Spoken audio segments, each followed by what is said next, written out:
Hi and welcome to the channel. Today we're going to be talking about the Boss Katana 50 MK2 in white.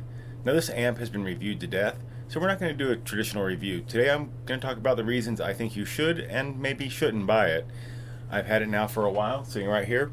My Fender Mustang I've been using for 10 years. It's a Mustang 2 V2, and most of the time I've used it without a pedal board. For the last year I've been using a pedal board with it, and that's what you've heard in all my recordings.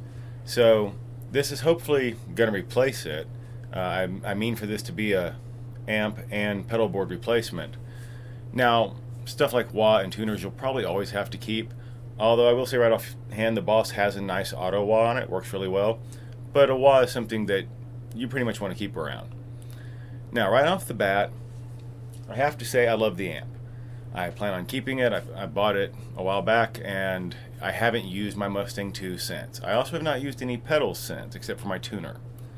So let's go ahead and get into the 3 reasons I think you may not want to buy the amp first, or at least some things you need to know about it if you are considering buying it that may turn you off a little bit.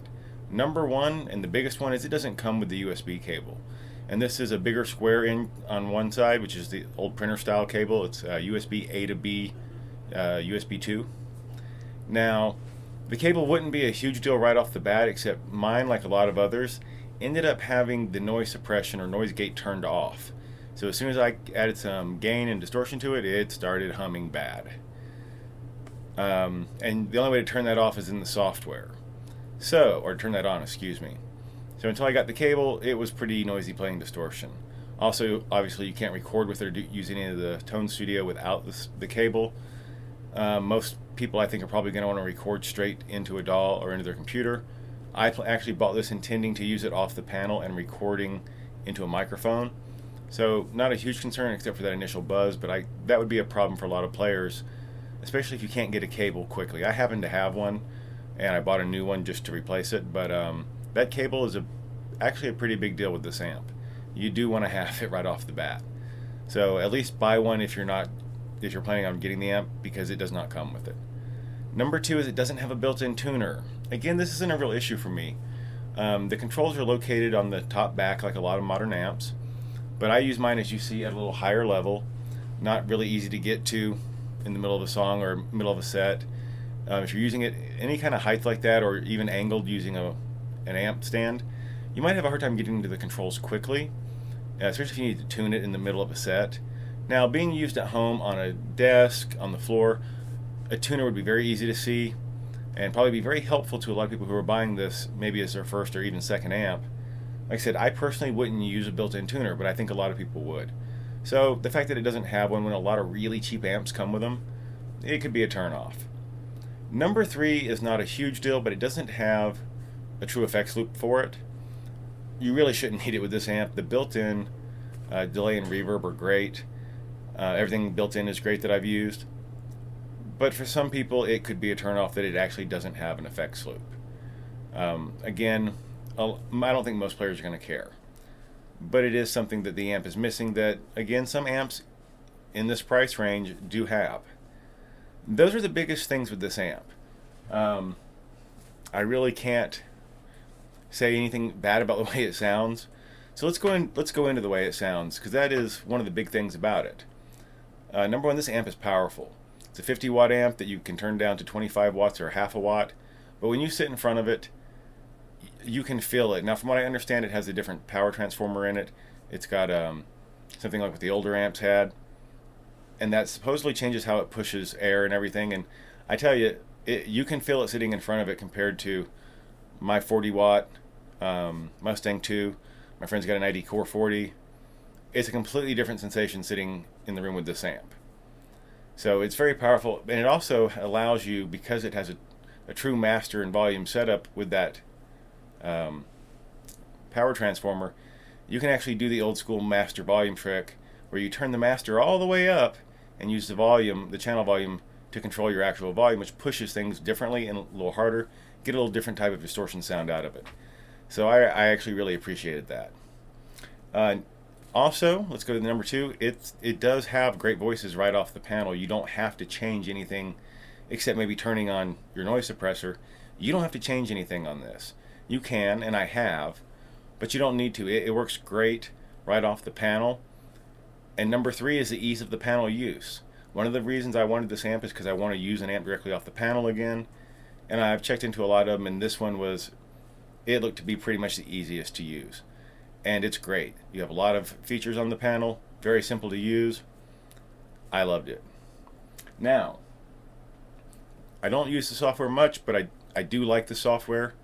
And I have to say that the access to pedals and being able to move them in different places, just the overall selection, it's fantastic. So you can really tailor this to your playing and recording, because there are things you can adjust for recording that a lot of the other amps, including my Mustang 2, don't have. So it does do a lot to let you tailor your sound, which is great, even though I'm not big into using the software nowadays. And one of the coolest things about this amp is it does take a foot switch, and you do not have to use a Boss foot switch. I'm using my old Fender 1-button 2-channel foot switch, and it's switching between channel 1 and 2 just fine. Of course, it doesn't allow me to access everything that the Boss pedal might, but the fact that you can use this amp with a different foot switch is nice, because not all amps allow that. So I really like this amp. Between the ease of use, what it has in the software, but again, what it has from the panel is really nice.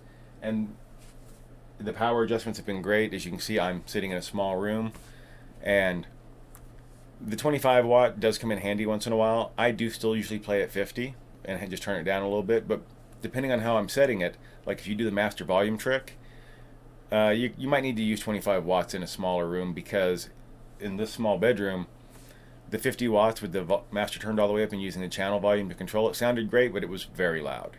Even at the slightest amount of volume, it was about too loud to be in the room with. So the adjustable power has been nice. Now, with this amp, some people may question, what is it made out of? Because this material, when you look at it, on the black ones, it looks like it might be fake Toilex or something, but this is a harder material. It doesn't feel like a cheap plastic. It doesn't feel like a Toilex or a knockoff Toilex, but it does look good, and it feels good. I was concerned that it might look cheap in person, especially being white. I've seen some white Toilex knockoffs that they just look horrible. But this amp looks great in person. Of course, the black one looks great in person. The gray cloth on this really stands out in a room, and this brightens up a room pretty good. That's why I got the white, was just thought it might enhance the look of the room a little bit. And I have to say, the amp is fantastic. It's not overly heavy. It's not overly big. Great sound. Lots of power. Lots of effects choices. It can kind of do it all. Now, I don't know that this will be a true pedal killer. Like, I'm going to keep my Vox Wah. Of course, I'm using my stage tuner with it. But it might get rid of my other pedals. I don't know that I'm going to keep my fuzz, my distortion, my overdrive, my flanger, chorus, phaser. The way I use them, I have access to all of it on the panel the way I need it. Now I'll probably keep them for a little while longer, just to make sure I don't run into any particular issue where I need to have a pedal just because I can't get what I need. Like if I need more than the 2 channels and what's on the panel in one song or something, that could be an issue. But for the most part, this has pretty much been a pedal killer for me. I haven't used my pedal board or my Mustang since I got it. I don't see me using them in the foreseeable future. I have modified my Mustang so it can act as a true cabinet for a mini head, and that's probably what it will go to. But I'll probably sell off my effects. This is it's not a terribly expensive effects board, about $600-700. There's a couple Bogners on there, some MXRs and stuff. But this amp, at least for me, is going to allow me to not have to have my pedal board on the floor anymore, except for a stage tuner and a wah. And the wah actually doesn't have to stay hooked up because the auto wah works for most of the wah stuff I do. So anyway, I think it's a great amp. I hope you enjoyed this kind of video on it. I know it's not a traditional review on it, but like I said, it's been kind of done to death. But I do think they're great amps, and I think everyone looking for a new amp really should at least think about it. You know, watch a few videos of the different sound tests. I personally was torn between this, the Blackstar ID Core 40, and the Blackstar Debut 50. And I almost bought the Debut 50, but it's more of a platform where you would need pedals. And since I'm trying to get away from having a pedal board on the floor again, I ended up going with the Boss. But again, I love it. I think it's great. I don't think it's overhyped. if any of you guys have it and have had a bad experience with it, of course I'd love to know about it, because I do like to know the full round experience people are having with equipment so that I can deal with possible issues in the future. I mean, the biggest issue I see with this right now is that the noise suppressor is not turned on, and it doesn't come with the cable for you to immediately adjust that. But that cable can be purchased, pretty much locally anywhere. So anyone buying an amp could probably buy a cable at the guitar store they're at, really. Yeah, that's it. I just can't think of anything else negative to say about it. And all the glowing reviews I've heard are pretty accurate. It's got a good sound. Now, again, this may not be the right amp for everybody. Nothing is. But I have to say, I'm extremely impressed with it. And the people I have had listened to it that hear me play regularly, they really like the sound of it. So for me, it's going to be a replacement. It's my new permanent amp, and I'm very happy with it. Well, I hope you enjoyed the video. If you like this kind of content, please click like and subscribe. Click the bell icon to stay notified. Leave me some comments and suggestions. I'd love to hear from you. And until next time, keep playing.